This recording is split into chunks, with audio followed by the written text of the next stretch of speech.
On a chilly January evening in 1948, in the garden of a sprawling house in New Delhi, a thin man in homespun white walked toward a waiting crowd. People pressed forward, hands outstretched, eyes wet with devotion. Somewhere inside that crowd, another man steadied his shaking fingers around a cold metal trigger. He, too, pressed his palms together in a respectful namaste, and within seconds, 3 bullets tore through a dream millions had begun to call the soul of India. That man was Nathuram Godse.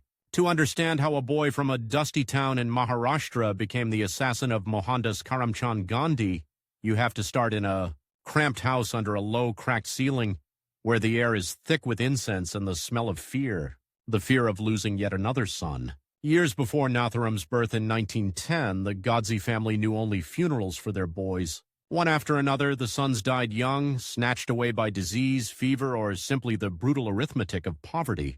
Each time, the small courtyard in Baramati filled with wails, oil lamps, and unanswered questions hurled at a silent sky. By the time Lakshmi, Nathuram's mother, was pregnant again, desperation had curdled into superstition. Neighbors whispered remedies. Priests recommended rituals. And finally, a local astrologer, bent with age, laid out a terrifyingly simple prescription. If you want this boy to live, you must make fate believe he is not a boy at all. Oh, so when the child was born, another son, his parents pierced his nose and hung a little ring there, like a girl's. They dressed him in tiny frocks. They called him by a name that wrapped a protective lie around his life. Nathuram, ram with a nose ring. Imagine the confusion of that childhood. A boy told he was a girl so that death would forget his address. A father who touched his son's face with rough hands, then tightened his jaw to hide the fear in his eyes. A mother who prayed ferociously each morning, clinging to the illusion that this trick might fool destiny. In the narrow lanes of the town, other children laughed and pointed at the nose ring. The sound of their mockery lodged inside him like a splinter. He learned very early that humiliation has a taste, metallic, hot, and unforgettable. There was one boy in particular who would not let it go. Suresh, the grocer's son, clever, agile, already a favorite of the school teachers.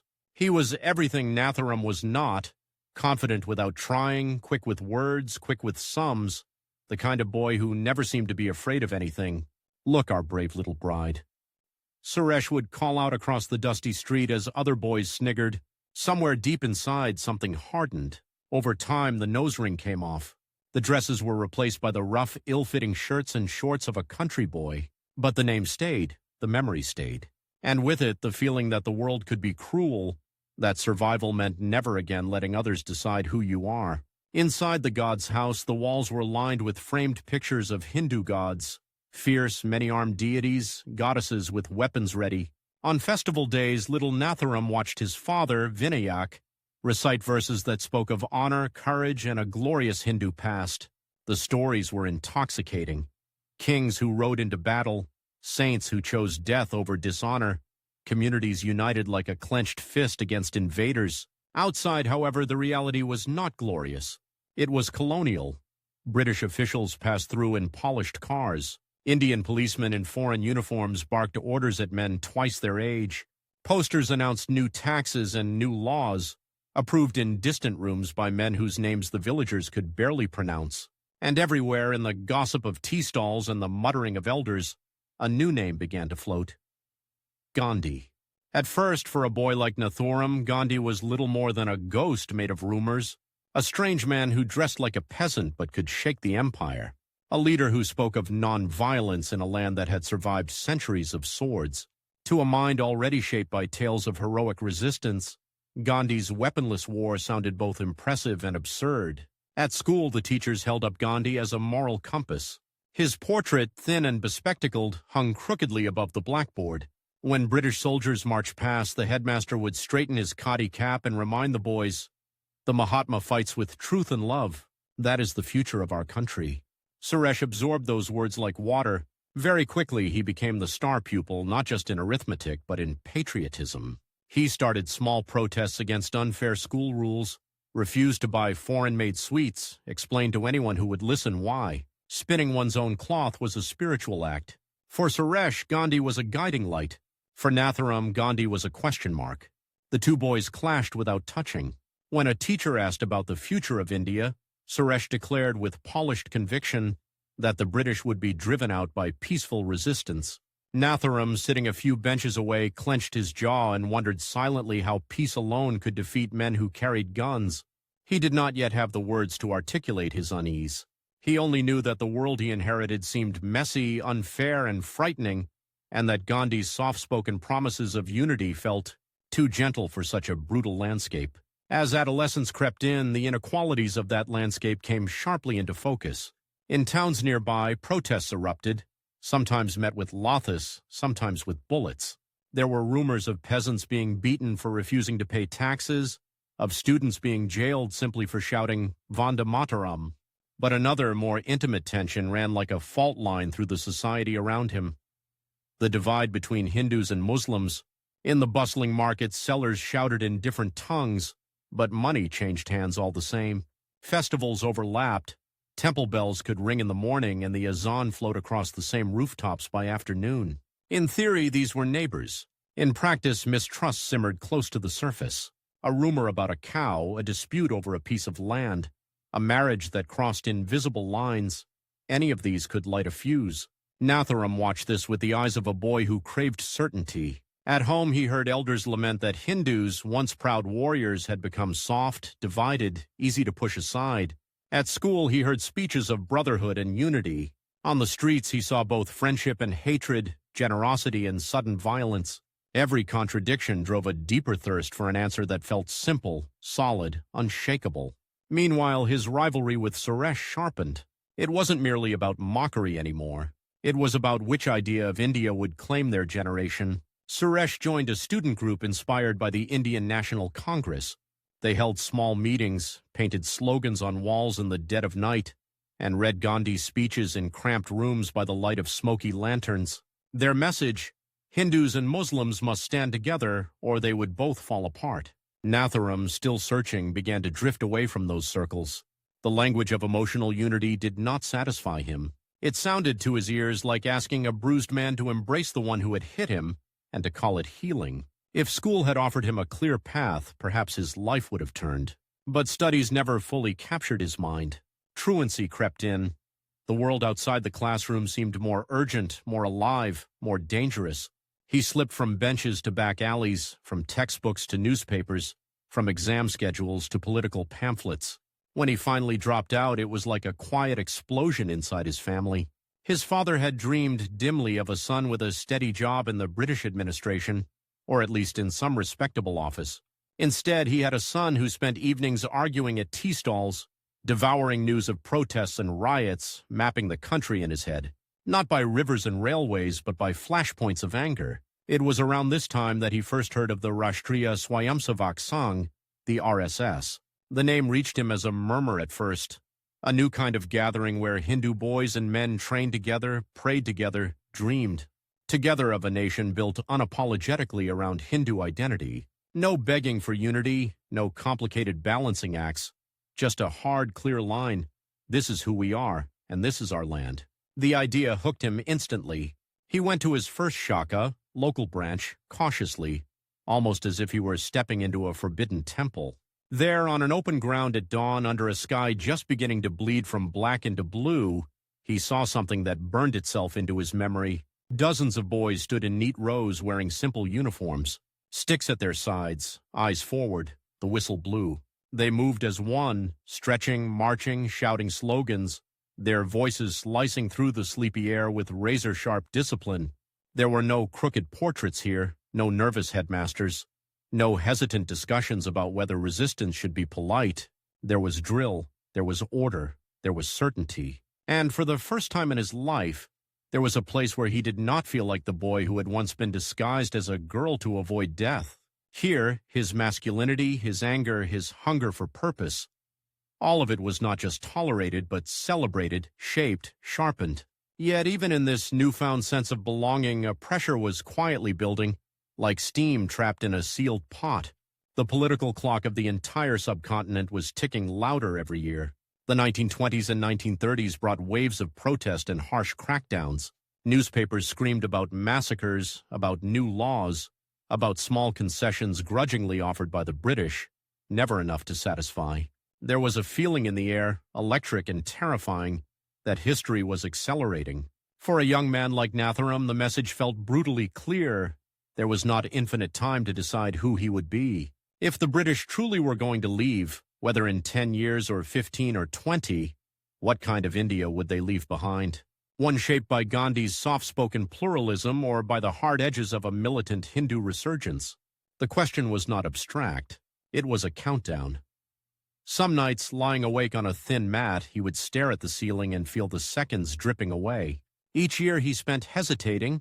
Others were already organizing, already claiming the right to speak for the nation. The Congress had their heroes. Gandhi had his followers.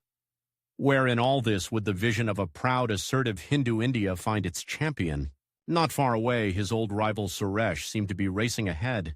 Suresh moved to a city for further studies, then began working with Congress-aligned lawyers and activists.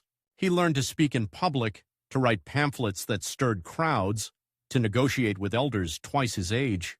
When he visited their hometown, he did so like a miniature celebrity, more polished, more confident, with stories of marches, arrests, and meetings with leaders who had met Gandhi himself. One evening, the two met by chance at a crossroads, under a sky thick with monsoon clouds. The air smelled of wet earth.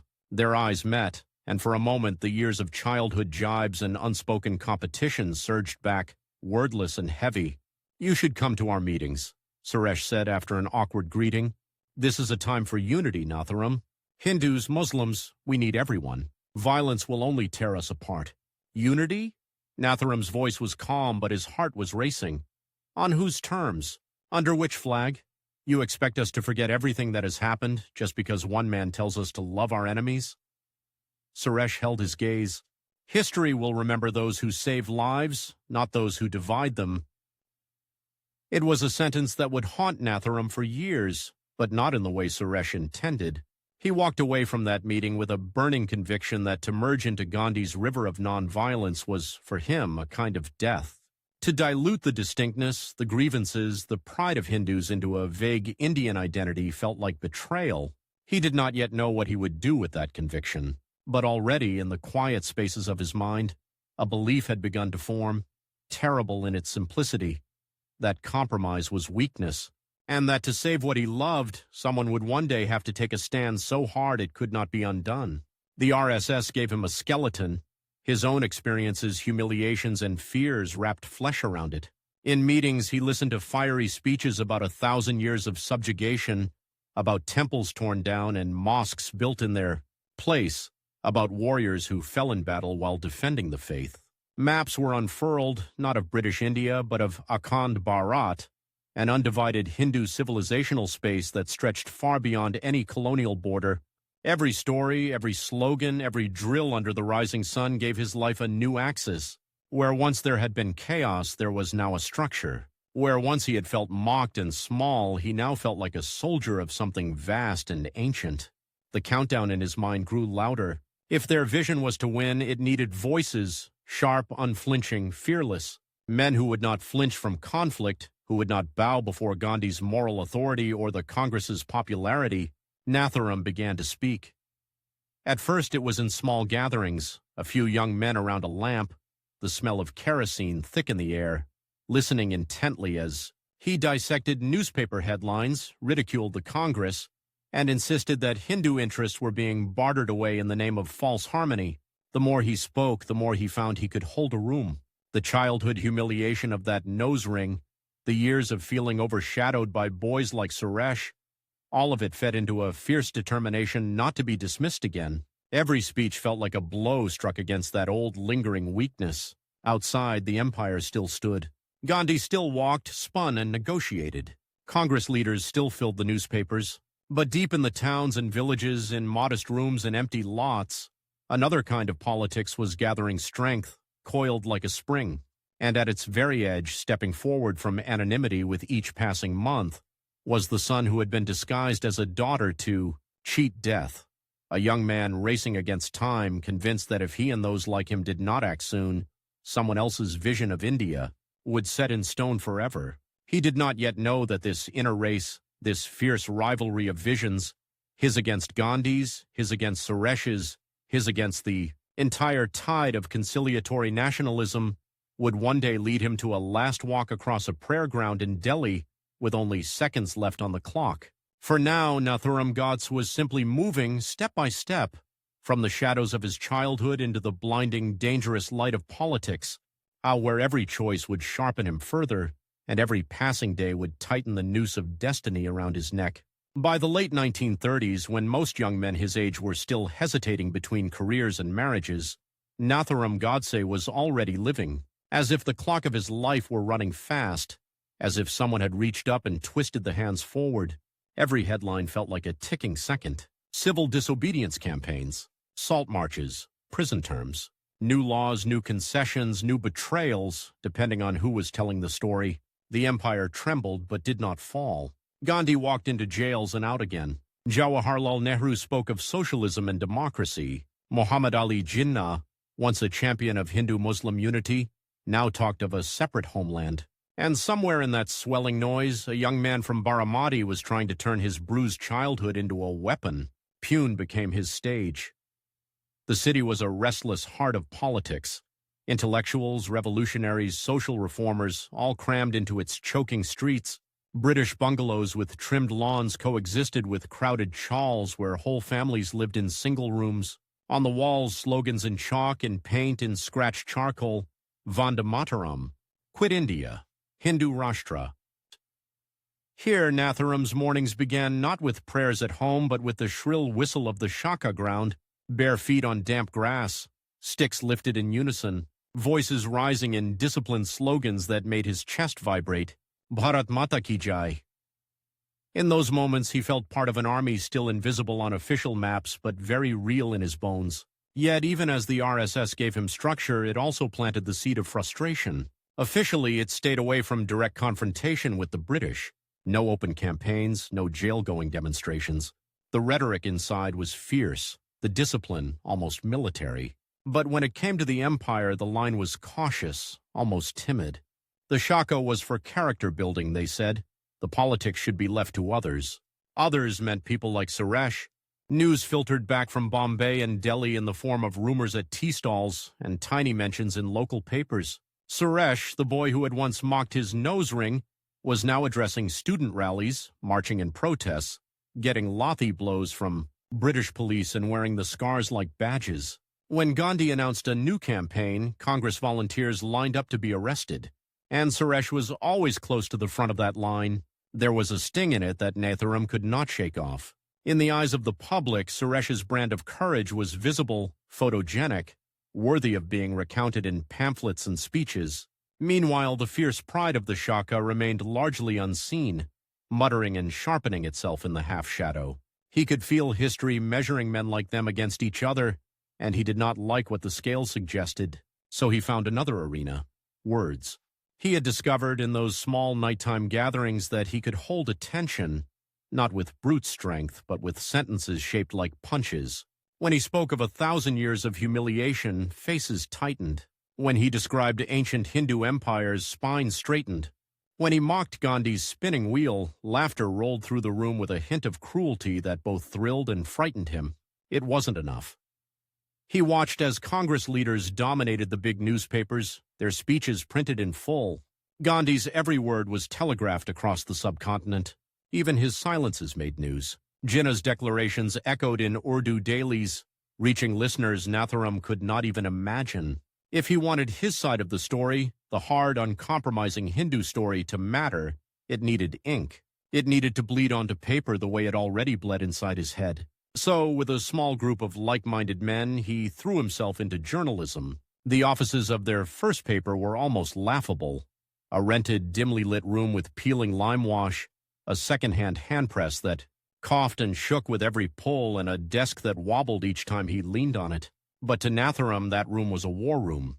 They named one of their ventures Agrani, the Vanguard. Another paper bore a name that was less metaphor and more manifesto, Hindu Rashtra. Ink-stained hands replaced calloused palms. Late nights were spent hunched over metal type, arranging letters that would march across the page in rigid lines, editorials condemning, appeasement of Muslims, essays celebrating Shivaji and Rana Pratap, warnings that Gandhi's policies were mortgaging Hindu safety for a fragile dream of unity. The first time he saw his own words in print, the sensation was electric. This was different from a speech that evaporated into the night air. This was permanent, folded into pockets, read aloud under kerosene lamps, passed from hand to hand until the paper yellowed and tore. The pen for him was not a symbol of refinement. It was a weapon he could point at Gandhi himself. But the world outside would not stand still to accommodate his ideological awakening. In 1931, when Gandhi met the British at the Round Table Conference in London, many in India prayed for success. Nathuram watched the news with a split mind. Part of him grudgingly admired the audacity, a half-naked fakir, as Churchill sneered, walking into the lion's den armed only with moral pressure. Another part of him raged that the man who spoke for India did so draped in a language of non-violence that, in Nathuram's view, left Hindus exposed. The failure of those talks did not bring him relief.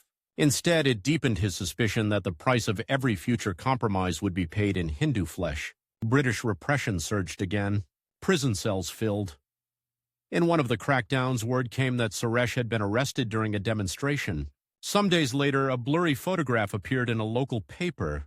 A line of young men being led away, heads held high despite their bruises. Among them, unmistakable, was Suresh. Nathuram stared at that tiny image for a long time. Here was the boy who had taunted him, now feted as a patriot. Here was a path to heroism that the entire world seemed willing to acknowledge.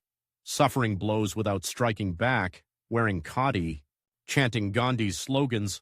The very idea of it set his teeth on edge. And yet a small poisonous question whispered inside him. If courage is measured by risk, who was taking more? The one who offered his body to British sticks, or the one who trained in hidden fields for a war that might never officially begin? The answer he eventually chose would push him to a place from which there was no return. For a brief, flickering moment, there was even a strange overlap. During one of Gandhi's campaigns against untouchability, appeals went out across India for Hindus to open their wells, their temples, on their hearts to those they had kept at the bottom for centuries. Nathuram, shaped by a religious household but also by the assertive rhetoric of self-respect, could not entirely dismiss this call. There were days when his paper carried, next to its fiery nationalism, cautious pieces supporting social reform within Hindu society. He could argue, quite sincerely, that a strong Hindu nation needed to purge internal injustices. On such days, the distance between him and Gandhi seemed narrower. Then came the riots. Not one riot, not one place, but a drumbeat of eruptions across the 1930s and early 1940s. A dispute over a procession, a rumor about an insult to the Quran or to a temple idol, a clash over music outside a mosque, sparks that landed on neighborhoods packed tight with fear and resentment. In news reports, the numbers blurred. 10 dead, 50 injured, 100 houses burned. But when Nathuram traveled through affected areas, when he stood before blackened doorways and smelled the sour reek of smoke and old blood, the abstraction vanished. He saw Hindu shops reduced to gutted shells. He heard women speak in cracked voices of husbands who had not come home. He saw, too, Muslim families huddled in police camps, eyes ringed with exhaustion and mistrust. The complexity of that suffering did not soften him. It hardened him further. The more Gandhi insisted that both communities were equally guilty, that both must equally forgive, the more Nathuram felt his blood rising. To him, the arithmetic never balanced. He seized on every story that suggested Hindu vulnerability, amplifying it in his writings, folding it into speeches that grew darker and more urgent. Some nights, when he put his pen down, he could hear the whisper of time in the squeak of the ceiling fan. The British would not last forever. Every rumor spoke of new talks, new commissions, new negotiations for transfer of power. The map of the future was being sketched in distant rooms, and he was convinced that if men like him did not force their vision onto that map, it would be drawn permanently against Hindu interests. He began to think in ultimatums. If, by the time the Union Jack came down, the shape of India did not reflect Hindu dominance, then everything, his childhood humiliations, the disciplined mornings, the ink-stained nights, would have been for nothing. The countdown was no longer vague.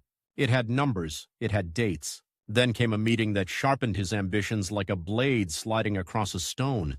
In Bombay, in a dim house heavy with tobacco smoke and the smell of old paper, He came face to face with Vinayak Damodar Savarkar, once a revolutionary jailed for anti-British activities, now the intellectual anchor of Hindu Mahasabha. Savarkar was not a man of swelling theatrical speeches. His presence was cold, analytical. He spoke in clipped, precise sentences about history as a struggle between nations, about Hindus as a distinct political entity that must organize for power or be swept aside. He barely seemed to notice Nathuram at first. There were other men in the room, older, more established, members of the Maharashtra Hindu Mahasabha who came to report, to seek guidance, to offer their loyalty. For Nathuram, the slight was both humiliating and motivating. Here was someone who embodied what he aspired to be, a man whose ideas shaped organizations, whose words were already part of the ideological bloodstream. But Savarkar, too, was just one voice among many. Outside, Gandhi's moral shadow still stretched across the land like a monsoon cloud. In that contrast, Nathuram saw his role. He would not be the philosopher of the movement. He did not have Savarkar's scholarly depth, but he could be its street-level fire, its sharp tongue, its uncompromising will. When he left that house, the sea breeze thick with the smell of fish and coal dust, he felt both dwarfed and charged. To matter in such a landscape, to leave even a small mark on history's stone, he would have to do something that could not be ignored. The war years pushed everything into higher gear. While Europe burned and Asia bled, India became a bargaining table. Some leaders encouraged Indians to support the British war effort, hoping for future concessions. Gandhi, angered by half-promises, launched the Quit India movement in 1942. Jails overflowed again. Congress was banned. Its leaders vanished behind bars, their voices forced into silence. Into that silence, other voices slipped. The RSS grew in numbers. Hindu Mahasabha meetings swelled. In towns like Pune, where Congress had once sucked all the political oxygen from the room, men like Nathuram found their words carrying further. His articles were passed like samizdat literature, but with a new boldness. In Shakas and Mahasabha conferences, he lashed out not only at the British, not only at the Muslim League, but at Gandhi himself, calling him naive at best, treacherous at worst. He knew these were dangerous words. But with Congress leadership confined in prison, with Gandhi's direct influence temporarily dimmed, there was a perverse sense that the stage was freer. Yet the very years that widened his stage also shortened his timeline. By 1945, the war was ending. The British Empire was exhausted, morally and financially. The demand for independence was no longer a shout from the streets. It was a fact even foreign ministers in London could not ignore. Then came the cabinet mission. Talks, plans, power-sharing proposals. All fragile, all contested. In Nathuram's mind, each failed negotiation was not a disappointment. It was another turn of the screw. The Muslim League, under Jinnah, hardened its insistence on Pakistan. Riots followed protests, and protests followed negotiations in a vicious spiral. On 16th of August 1946, Direct Action Day in Calcutta spilled into days of bloodletting. The numbers staggered the imagination. Thousands killed. Entire neighborhoods turned into charnel houses. Children orphaned overnight. Photographs of Calcutta's dead, bodies lying in streets, half devoured by dogs, limbs twisted unnaturally, circulated through newspapers and private collections. When one such photograph landed on Nathuram's desk, he stared at it until the ink seemed to run. This, he told himself, was the future Gandhi's compromises had led them to. What he did not say out loud, but felt in the hard pit of his stomach, was that it was also the future he had failed to prevent. Around the same time, a different story reached him, carried by rumor and then confirmed by reluctant witnesses. In a town not far away, during a smaller riot, Suresh had been seen running between houses with a group of volunteers, some Congress, some unaffiliated. They formed human chains to escort terrified families through narrow lanes to safety, pulling both Hindus and Muslims out of homes marked for burning.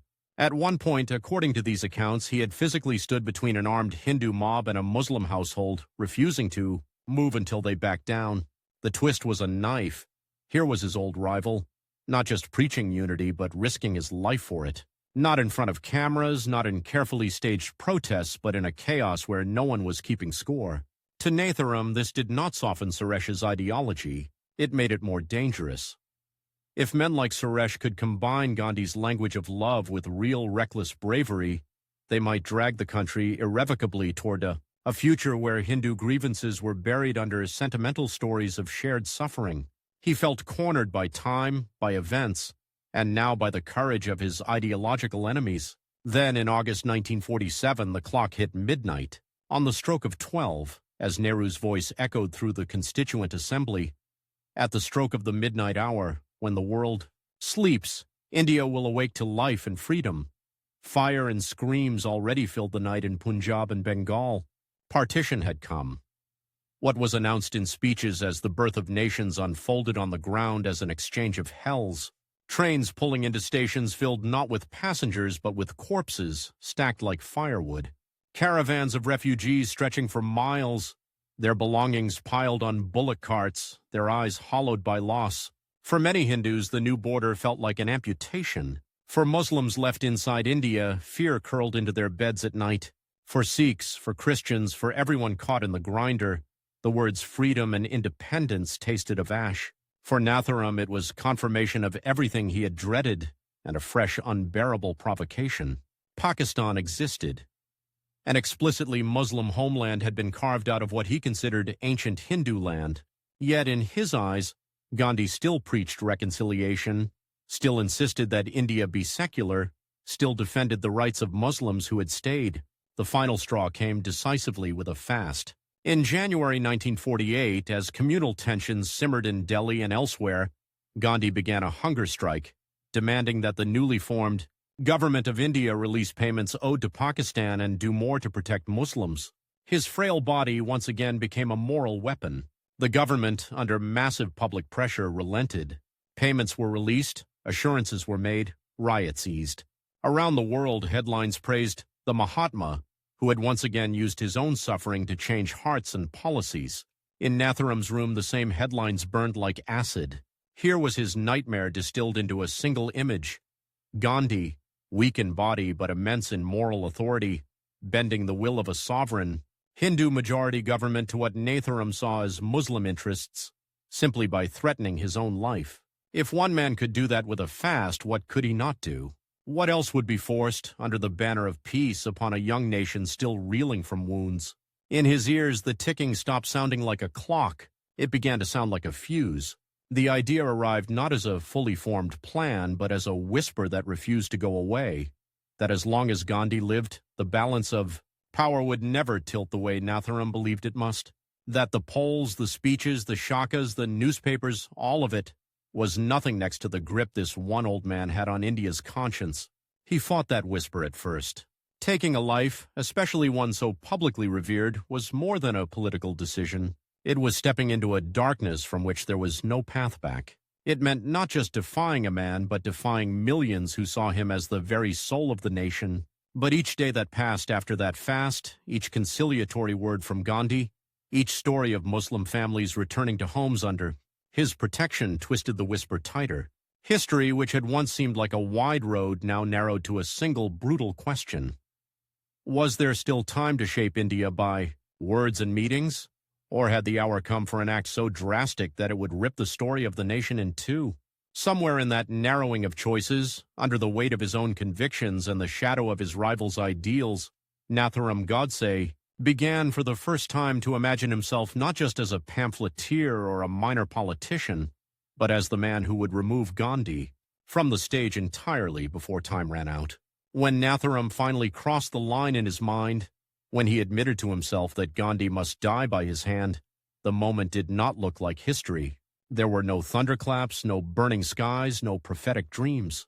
There was a bare room, a sputtering kerosene lamp, the sticky heat of a Bombay night, and a man sitting on a wooden cot staring at his own hands as if he were trying to imagine blood on them and still feel clean. That was the contrast that would haunt everything that followed, the banality of the decision and the explosion it would set off. For weeks, the idea had circled him like a vulture, sometimes close enough that he could feel its wings brush his skin. Each new speech of Gandhi's urging reconciliation, each report of Muslim refugees returning under Gandhi's protection, tightened something in Nathuram's chest. But it was the fast in Delhi that turned the drifting vulture into a fixed shadow. He watched the news of it with a kind of frozen dread. Gandhi on a cot, ribs like bamboo, eyes sunk into a skull that already looked carved for a funeral pyre. Crowds outside weeping, ministers inside panicking, an entire government brought to heel by a man refusing to eat. If this one frail body could make a sovereign state change its policy toward Pakistan, what else could it compel tomorrow? Next month? Next year? In Nathuram's head, a timer flipped from someday to now. He told himself there was a narrow window. Gandhi was old, sick, and yet his influence was not fading. It was intensifying, condensing, like poison in a shrinking cup. There were whispers that he would soon travel to Pakistan itself to plead for peace. If he went, if he blessed that new country with his moral authority, if he returned to India carrying stories of Muslim gratitude and brotherhood, then the argument for a hard Hindu state might be lost for a generation. By then, men like Suresh would be untouchable. Suresh's name now appeared regularly in the papers, no longer as a student agitator, but as a rising Congress worker, a trusted organizer in refugee camps. There were photographs, him standing next to Muslim and Hindu volunteers, distributing blankets, him at Gandhi's prayer meetings, sitting cross-legged near the front, eyes closed, palms together in a textbook pose of devotion.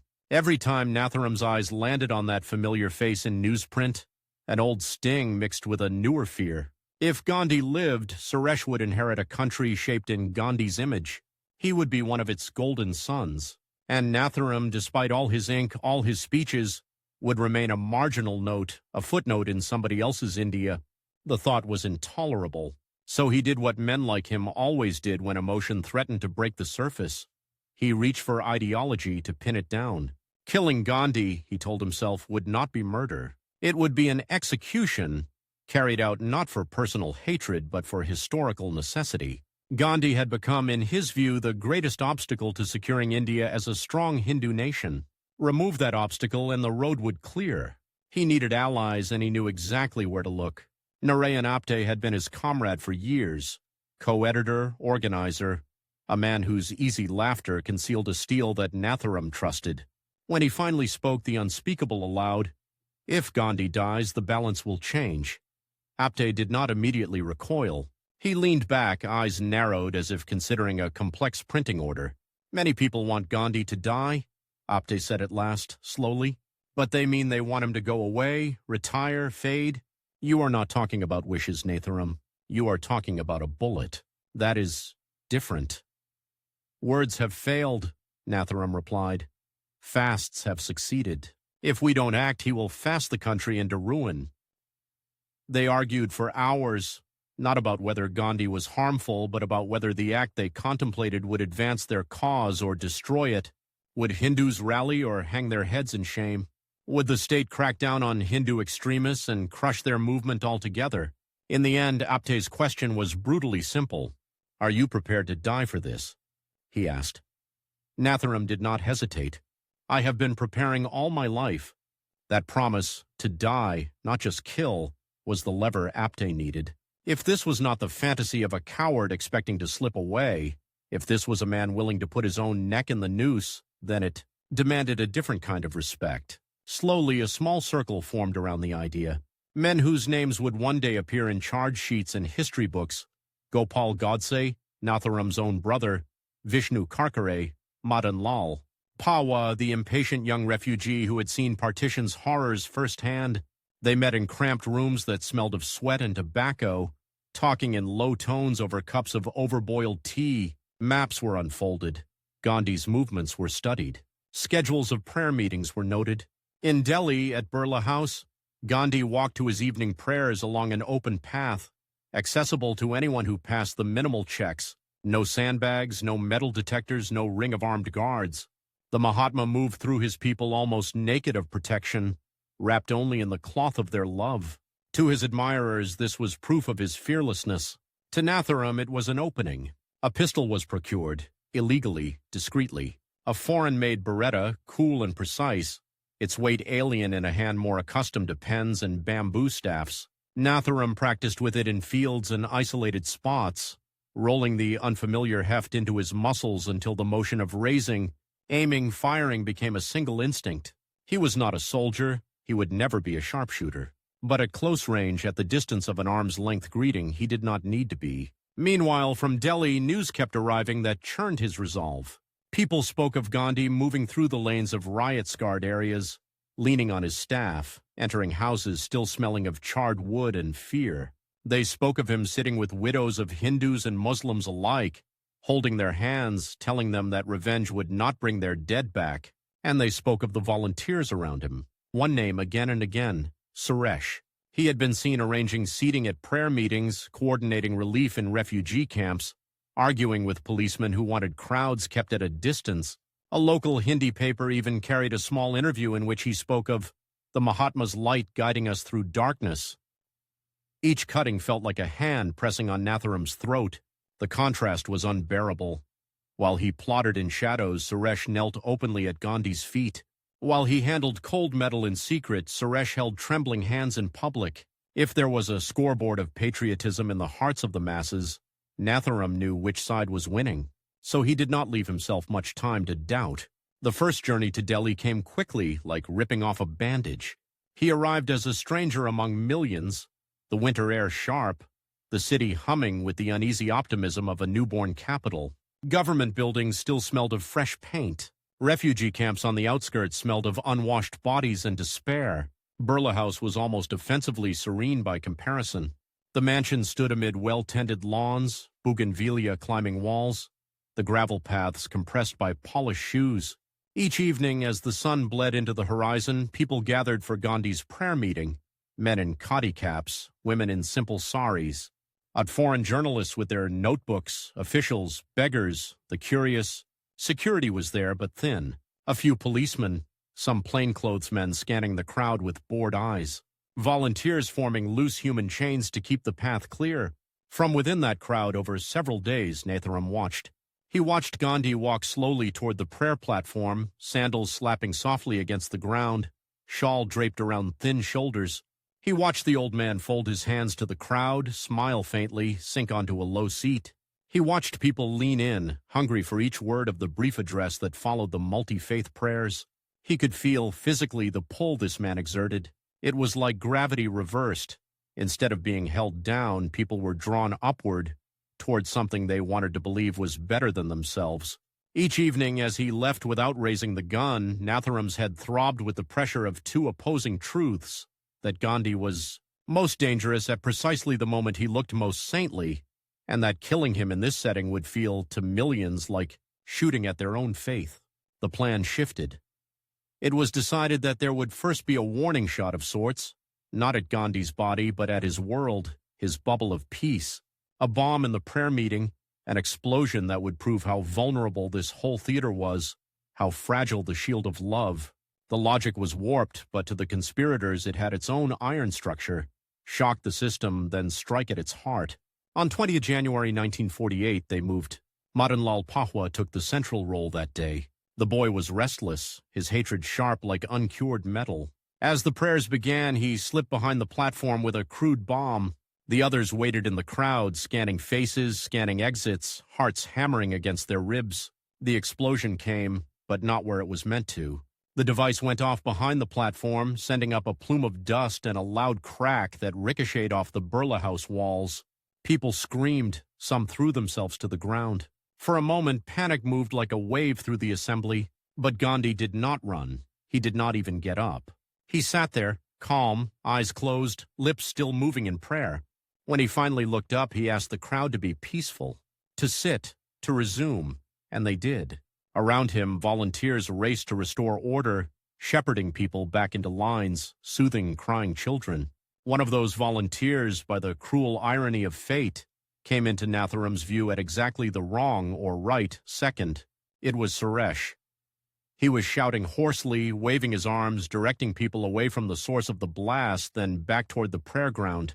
When it became clear the danger was over, his face was flushed, eyes wild, not with fear for his own life, but with determination not to let the meeting dissolve into chaos.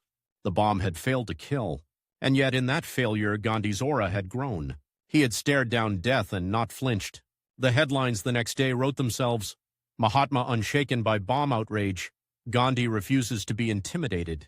In the small, sweating rooms where the conspirators huddled afterward, the air was thick with frustration and something darker, doubt. Some wanted to abandon the whole plan. The government would tighten security.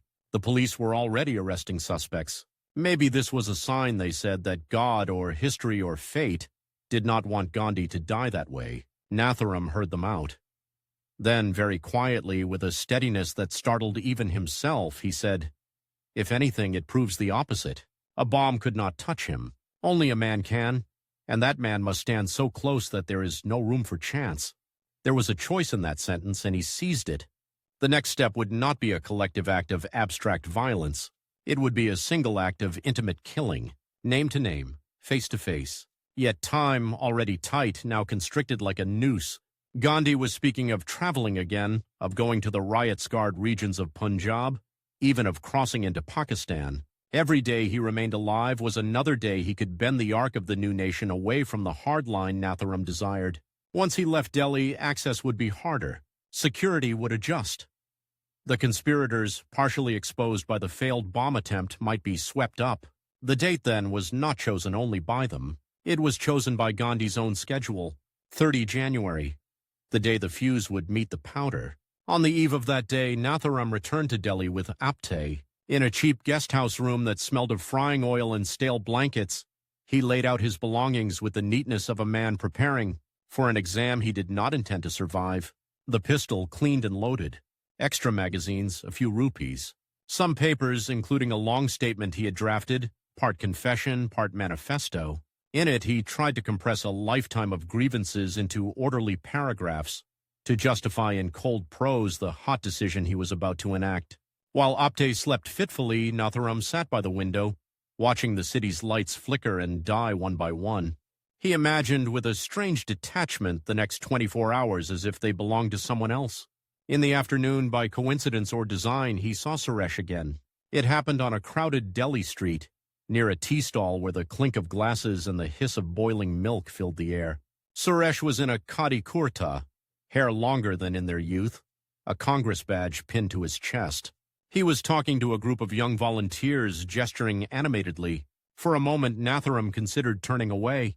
Instead, he stepped forward. "Suresh," he said. The name dropped between them like a stone into a still pond. Recognition rippled across Suresh's face. Surprise, then a cautious, wary warmth. "Nathuram? In Delhi? I thought you were buried in your newspapers." They talked, lightly at first. "How are you? What brings you here?" The empty sparring of men who remember too much to say very little. Then, inevitably, it drifted to Gandhi. "I've been working at the prayer meetings," Suresh said. "You should come. Listen to him with an open mind. You'll find he cares about Hindus more than your pamphlets allow you to believe." "He cares about Hindus," Nathuram replied, "the way a surgeon cares about gangrene, cutting it away for the sake of some abstract health. Some of us are tired of being told our wounds are necessary for someone else's healing." They stood on that dusty street, two men from the same past now standing at the edge of opposite futures, and for a split second, something like their boyhood rivalry flashed between them. "You're still chasing purity through anger," Suresh said softly. "It will eat you first, before it touches anyone else. And you're still chasing sainthood by standing in other men's shadows," Nathuram shot back. Suresh could have walked away. He did not. "Come tomorrow," he said quietly. "Come to the prayer ground. If nothing else, look him in the eye from close, just once, without your newspapers between you and him. Then decide what you truly believe." He had no idea what he was inviting.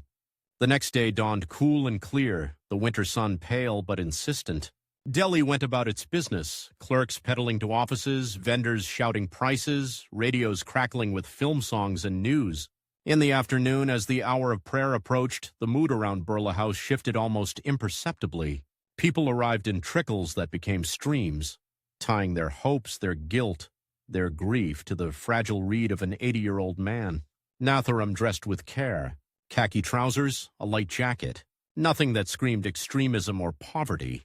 He wanted to blend in, to look like any middle-class Hindu professional come to pay his respects to the Mahatma. In his pocket, the pistol pressed against his thigh like a secret heartbeat.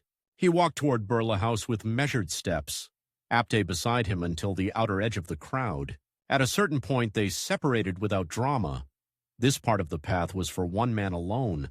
At the entrance, a policeman patted him down with perfunctory hands, more concerned with the flow of people than with any real danger. The pistol, tucked in the right angle and wrapped in a folded cloth, passed unnoticed. He moved closer. Each tick of the watch on his wrist sounded like a hammer striking inside his skull. Gandhi was late. He had been delayed by visitors, by conversations, by the strain of a day that had already stretched the edges of his fragile frame. When he finally emerged from the building, supported by the shoulders of two grandnieces, the crowd stirred as if a current had passed through it. He was smaller up close than the legends made him seem. A thin man bent slightly, each step an effort. His shawl drooped. His sandals looked worn, the leather darkened by years of sweat and dust. And yet his face, lined and tired, lit up with a soft smile as people folded their hands and called his name. Gandhiji, Gandhiji! Nathuram stepped into the stream of bodies that was opening a path for him. He could see, out of the corner of his eye, Suresh somewhere near the front, busy with other volunteers focused on keeping the lane clear. Their gazes did not meet. In that crucial minute, they were each absorbed in their own idea of duty. The distance shrank. 10 feet, 5. He broke from the side and moved directly toward Gandhi, hands joining in an apparently respectful namaste. Gandhiji, he said. The old man turned toward the voice, his eyes lifting to the face before him. Whatever passed through them in that instant, recognition, curiosity, simple politeness, would be dissected and imagined for decades to come. The pistol cleared the cloth, the pocket, his hand moving with a speed that surprised even him. 3 shots. The sound tore through the air, tearing through the murmured prayers, turning the gentle hum of the crowd into a scream. Gandhi's body jerked, then sagged, the shawl blooming suddenly with dark patches where the bullets had entered his chest and stomach. He began to fall. Some would later swear they heard him say, "Hey, Ram," as he collapsed. Others heard only a gasp, a soft exhalation. The only certainty was the sight. The frail body crumpling to the ground, glasses slipping askew. The man who had been called the father of the nation, hitting the dust with the dull finality of flesh-meeting earth. Chaos exploded, women shrieked, men lunged. Someone struck Nathuram's head from the side, another from behind. He felt fists, sticks, the hot rush of a crowd that had just watched its moral center collapse and now sought to rend the void with violence. He did not run. He stood, oddly calm as the blows rained down, clutching the pistol until it was knocked from his grasp. Blood trickled from his forehead, from his lip. He did not try to justify, to shout slogans. There was a grim satisfaction in him, a sense, not of triumph exactly, but of completion. He had crossed the line. There was no step back now. It took police and volunteers to drag him away from the lynching.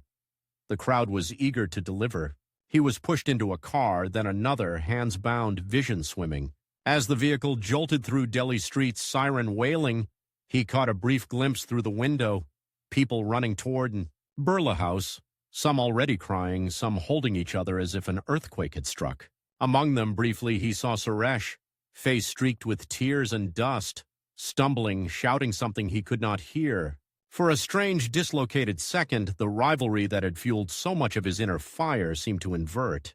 He had won, in the crudest possible sense. He had struck where Suresh could not protect.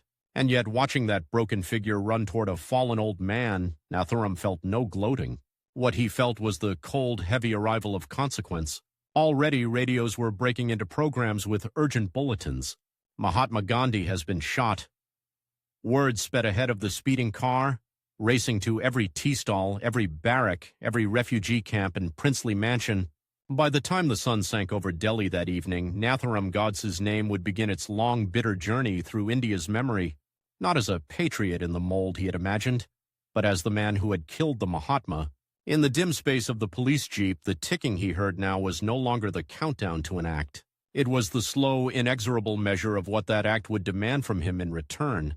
While the country convulsed outside, crowds wailing in the streets, radios crackling with bulletins, telephone lines burning with panic, the room they pushed him into was so quiet he could hear the ink drying on his own name as it turned from patriot to assassin. The door slammed. A bolt slid home. The echo sounded less like metal on metal than a clock striking an hour from which there would be no return. He sat on a hard wooden chair, wrists bound, shirt streaked with other people's dust and his own blood. Somewhere deeper in the building, a typewriter clacked at a frantic tempo, punching the story of the day into paper. Time, place, weapon, victim. Every keystroke was a nail in a coffin, and for the first time he understood the simplest truth of all. History moves faster than any man who thinks he can control it. Questions came in waves. Who are you? Why did you do it? Who sent you? How many more are there? The officers around him were a strange mix, some still trembling from shock, some trying to hide their horror behind professional detachment, and some already angry, eager to see in him not a man but a symbol they could punish. He didn't flinch. He gave his name clearly, Nathuram Godse. He spoke of his articles, his affiliations, his belief in a strong Hindu state. When they asked if he regretted what he'd done, he answered with the calmness of someone who had rehearsed this line 1,000 nights in his mind. I fired the shots. I am prepared to face their consequences. The interrogating officer, a weary man with dark circles etched below his eyes, stared at him for a long moment. You realize, he said slowly, that outside people are shouting that you've killed the father of the nation. Do you imagine they will see you as a father of anything? Nathuram said nothing. In his imagination, for years, there had always been a second half to the moment of the killing, a scene in which, after the deed, arguments would begin, debates would open, people would finally listen to what he'd been shouting in print. He had pictured crowded halls, furious but attentive listeners, his why echoing almost as loudly as the gunshot. Instead, there was a narrow room, a buzzing ceiling fan, and a country too stunned even to find its anger's right direction. By evening, the first reports came back. In some places, people had collapsed where they stood on hearing the news, as if an invisible cord had been cut. In others, mobs had surged into the streets, hunting for scapegoats. Muslim shopkeepers, known Hindu extremists, anyone who could be made to pay in flesh for a crime committed hundreds of miles away. The government moved with a speed that would have impressed him in other circumstances. The Rashtriya Swayamsevak Sangh was banned. The Hindu Mahasabha was raided. Known activists were rounded up, interrogated, locked away, pending investigation. The net that had always been hovering over his world finally dropped, and it did not distinguish between the man who had pulled the trigger and those who had only whispered about it in tea shops. Pick up the stone, and the shadow of the hand falls on everyone nearby. Late that first night, exhausted, he was sitting in his cell when the bolt on the door slid again. He expected another policeman, another round of questions. Instead, framed in the doorway, shoulders still dusted with the grime of the streets, stood a face pulled straight from his youth. Suresh. His rival's hair was matted with sweat, his kurta smudged, his badge skewed. His eyes, ringed with red, did not carry the bright competitive spark of their earlier years. They were hollowed, as if something essential had been scooped out of him in the last few hours. The guard hesitated, then stepped back, leaving them under a single yellow bulb. For a moment, neither spoke. You were there, Suresh said eventually, voice hoarse. I saw you. For a second I thought, no, I didn't want to think it. You invited me, Nathuram replied. You said I should come and look him in the eye. Suresh flinched as if struck. That is not what I meant. Silence settled between them, heavy as wet cloth. Beyond the barred window, Delhi's night carried the distant sound of chanting. Some voices raised Gandhi as a saint taken too soon. Others, in corners Nathuram had once counted as his own, already whispered that the Mahatma's death might finally free India from his weakness. But none of that noise entered this small room, where the rivalry that had shaped two lives now stared at its own ruined reflection. You think you killed him, Suresh said softly. You think a body on the ground means an idea is finished? You have no idea what you've created. Nathuram's jaw tightened. I prevented a greater disaster. You will see. You have started one, Suresh shot back, the tiredness in his face igniting into fury for the first time. The first stones are already flying at Muslim windows. Refugees are listening to the radio and wondering if this is the signal to take their revenge.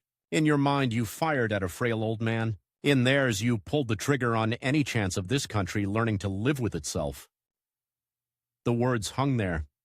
If they had been in a debating hall years earlier, Nathuram would have answered them with counter-arguments drawn from pamphlets and speeches with references and statistics with clever turns of phrase. Now, chained to the consequence of his act, he could offer only the explanation that had burned him hollow. I did what I believed was necessary to save Hindu lives, he said. History will judge between us. Suresh stepped closer, his shadow blocking the light. History? He repeated. Do you know what history is doing right now? It is writing you into the same sentence as his death, not as a savior, as the man who shot an unarmed, fasting, praying old man in front of his people. He took a breath as if pulling something sharp from his chest. I came here, he said finally, because for years a part of me refused to believe you would go this far. That part is dead now. You killed more than Gandhi today. He turned to leave, then paused at the threshold, speaking without looking back. They will hang you, Nathuram. That much I am sure of. The only time you will have left is between now and the noose. Decide what you want to do with it, because once the rope tightens, you lose even the power to explain yourself. The door closed. Time, having rushed all day like a flood, slowed to a crawl. Days later, the world narrowed to the high, echoing chambers of the Red Fort, where the British had once tried Indian revolutionaries. And now Free India tried the man who had killed the symbol of its freedom. The irony did not escape anyone. The courtroom was a theater of contradictions. On one side, rows of lawyers in black coats, the prosecution intent on proving a wide conspiracy that would justify the crackdowns already underway. On the other, a cluster of accused men, Nathuram, Narayan Apte, Gopal Godse, and others, each carrying his own private mixture of conviction and dread. In the galleries sat journalists sharpening their pens, foreign correspondents ready to explain this bewildering murder to readers who still thought of Gandhi as almost superhuman, and ordinary citizens clutching passes, determined to witness with their own eyes the man whose hand had shaken the nation. In one of those rows, not in the front, but close enough to see every flicker of expression on the dock, Suresh took his place. If their eyes met, neither acknowledged it. The state built its case brick by brick. The pistol's purchase, the failed bomb on 20th of January, meetings in Pune and Bombay, letters seized in raids, witness after witness describing gatherings where Gandhi's name had been spat out like poison. Pamphlets were produced, articles quoted, speeches read aloud in tones of outrage. To the prosecution, Nathuram was not a single troubled individual. He was a vessel, a tip of a spear whose shaft ran deep into organizations and ideologies they now wanted to shatter. He listened, sometimes with irritation, sometimes with a kind of grim amusement, as his life's work was reduced to seditious writings and inflammatory propaganda. When it was suggested he had been some puppet, a mindless tool in other men's hands, he stiffened. When his turn finally came to speak, he saw it as more than personal defense. This was his last best chance to carve his reasons into the stone of public record before the rope wiped his signature from the page. In the small hours, by the light of a dim bulb in his cell, he drafted his statement. He wrote of his childhood, of the humiliation he felt in the face of Muslim dominance in some regions, of stories of atrocities during Partition. He wrote of his respect for Gandhi's personal sacrifice coupled with his fury at what he saw as political appeasement. He quoted from texts, from speeches, from his own articles. He knew the court would not publish it widely, but he also knew that words once spoken in a hall like that never fully die. They slip into notebooks, into whispers, into the margins of history until someone somewhere reprints them. The judge allowed him an extraordinary privilege to read his statement in full. On the morning he rose, shackles lightly clinking, the courtroom's buzzing fell to a low, expectant murmur. Even those who hated him, who would have gladly seen him dragged straight from Birla House to the gallows, leaned forward. This was the monster about to explain himself. His voice, when it came, was steady. He began not with threats or slogans, but with a sentence that startled many. I do not consider Gandhi an enemy of mine. There was a rustle of disbelief. He went on, drawing a distinction between the man and the policies which to my mind have led and are leading the country to ruin. He spoke for hours, unspooling the logic of his act with the cold clarity of someone who had rehearsed it, not just to convince others, but to keep himself from shattering. He did not beg. He did not ask for forgiveness. He presented his deed as an unpleasant duty, necessary to prevent what he called further emasculation of Hindus in the face of Muslim demands. Shockingly, in the audience there were a few nods. Some journalists scribbled with widened eyes, noting how articulate, how composed he seemed. This was not the raving madman some reports had suggested, not the coarse thug many had imagined. He was disturbingly ordinary. From his seat, Suresh listened, the words sitting in his stomach like stones. There were passages that, in another life, in another debate, he might have engaged with on their own terms. Statistics about massacres, had arguments about state power, but each time reason threatened to engage, an image slammed back over it. An old man in a white shawl, body jerking as bullets tore through him. For Suresh, that image burned away every pretense of moral calculus. When his own turn on the stand came, it was as a witness, not just to Gandhi's last days, but to the atmosphere around him. He spoke haltingly at first, then with mounting emotion, about the relief camps, about Hindus and Muslims who had lost everything, sitting on the same mats, about Gandhi's insistence that if India was to be truly free, it had to be free of the poison seeping through its veins. Under cross-examination, he did not deny the horrors Hindus had suffered. He did not minimize them. Instead, he thrust the knife deeper. Yes, he said quietly when Nathuram's advocate pressed him. At times, I myself was so full of rage that I wanted to pick up a knife, a gun, anything. I wanted to do what he did. A shock ran through the courtroom. And what stopped you? The lawyer demanded. Suresh's eyes flicked, just for a fraction of a second, toward the dock where Nathuram sat. Gandhi, he replied. He told us that vengeance would not bring our dead back. That if we answered horror with horror, we might win battles and lose our souls. I believed him. He kept my hands empty. Maybe that is the only real difference between us. That admission cut cleaner than any accusation. It suggested a fork in the road where two young men, both seething at injustice, had stood together once and then turned in opposite directions. One had walked toward the frail man in the loincloth with empty, shaking hands. The other had walked toward him with a loaded pistol. The trial crawled on. Outside, life resumed its grinding pace. Refugee camps shifted, ministries reorganized. The new constitution slowly took shape. Inside the Red Fort, in that chamber thick with heat and history, the days blurred into an endless rhythm of legal argument. Then, one morning in November 1948, the judge returned not as a referee, but as the executioner of law. The verdict was read in a tone that tried to be neutral and failed. Nathuram Godse, guilty. Narayan Dattatreya Apte, guilty. For both, the sentence was death by hanging. Others received transportation for life, lesser sentences. One name, to Nathuram's private relief and complicated hurt, was pronounced not proved. Vinayak Damodar Savarkar, the ideological mentor whose approval he had once craved more than oxygen itself. The judge's words about Savarkar, the evidence is insufficient, meant that the old revolutionary walked free while his self-proclaimed disciple walked toward the gallows. Later, alone in his cell, Nathuram turned the irony over like a stone in his hand. He had imagined dying as part of a phalanx, a line of men standing together, each sharing the same fate in the name of the same cause. Instead, he would go with only Apte beside him to the drop. The rest would live in the shadows, some disgraced, some quietly slipping back into public life after a decent interval. So much for the purity of sacrifice. Appeals followed, as the law required, rising up the rungs of India's new justice system. They were dismissed. Petitions for mercy were filed on his behalf, by relatives, by sympathizers, by those who argued that an independent India should not begin its life by hanging political offenders. The men whose signatures mattered most, Jawaharlal Nehru, Vallabhbhai Patel, Governor General C. Rajagopalachari, refused. The state, struggling to assert its authority, would not show leniency to the man who had torn a hole in its moral fabric. The date was fixed, 15th of November 1949. For the first time, the hourglass was no longer metaphorical. Time had a number. Days could be counted on the hand, not of a scholar or an activist, but of a hangman. He was moved to Ambala Jail, north of Delhi, where the scaffold stood behind high walls streaked with monsoon stains. The winter air there was sharper, the nights colder.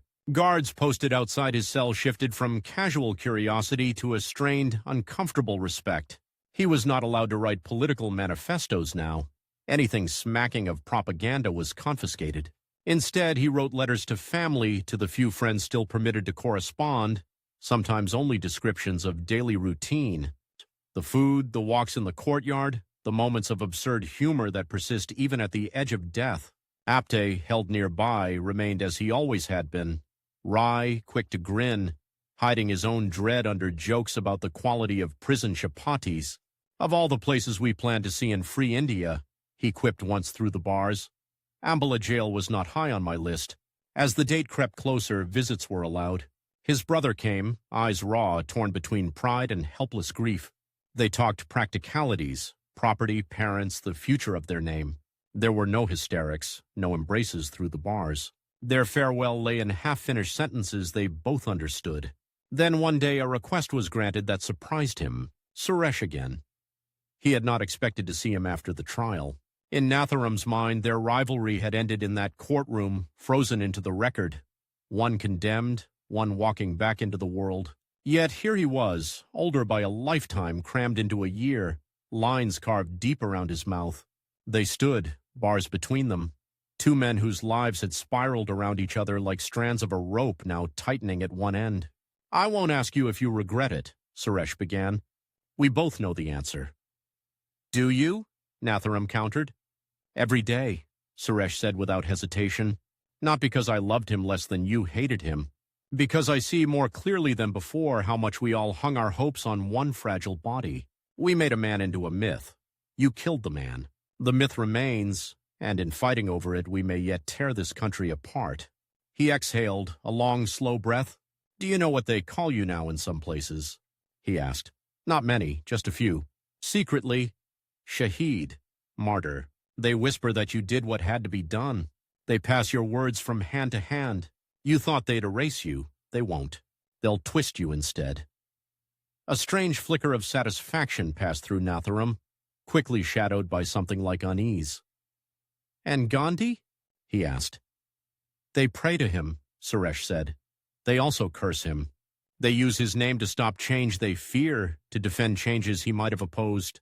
His statues already have more pigeons than flowers.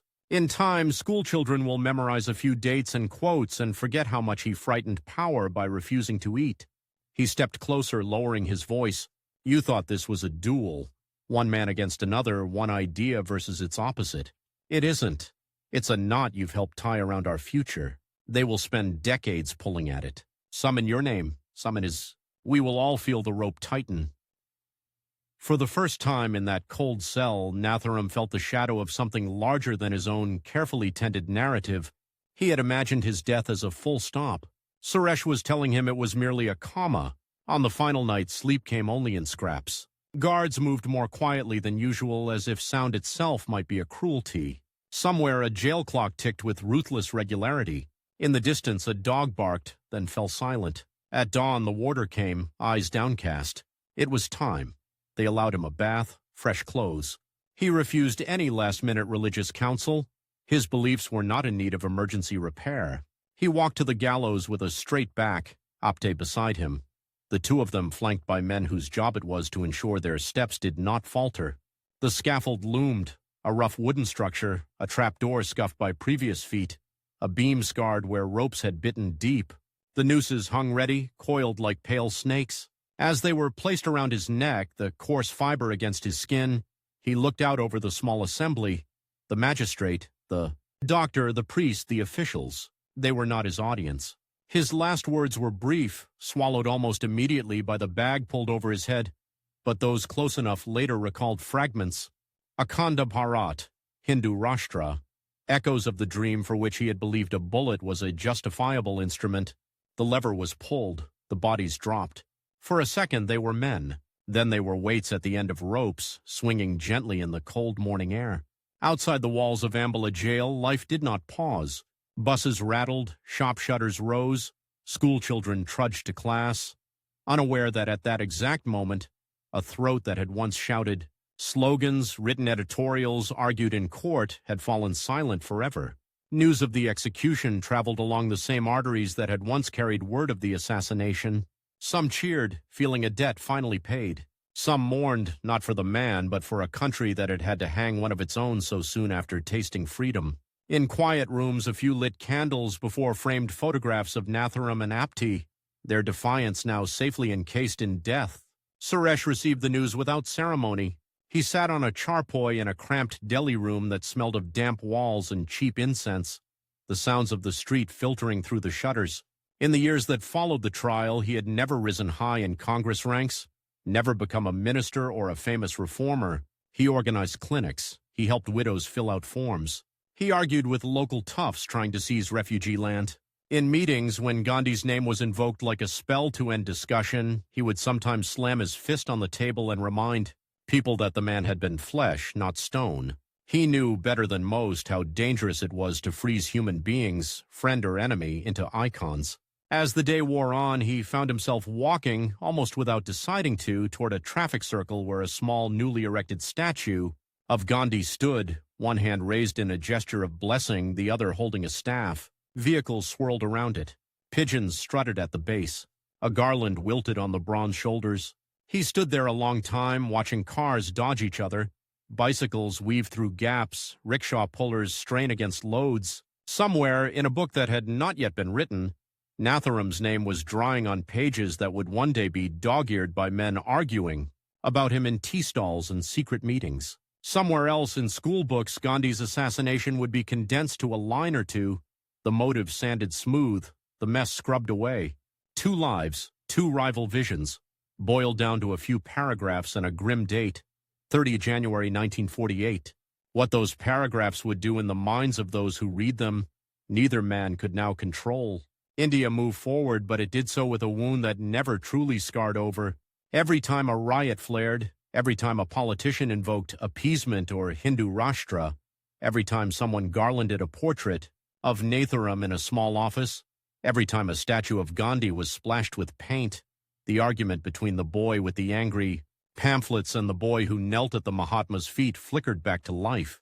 Their bodies were gone, one lying in an unmarked jail yard grave, the other eventually in a modest cremation ground far from the cameras, but their shadows stretched across decades.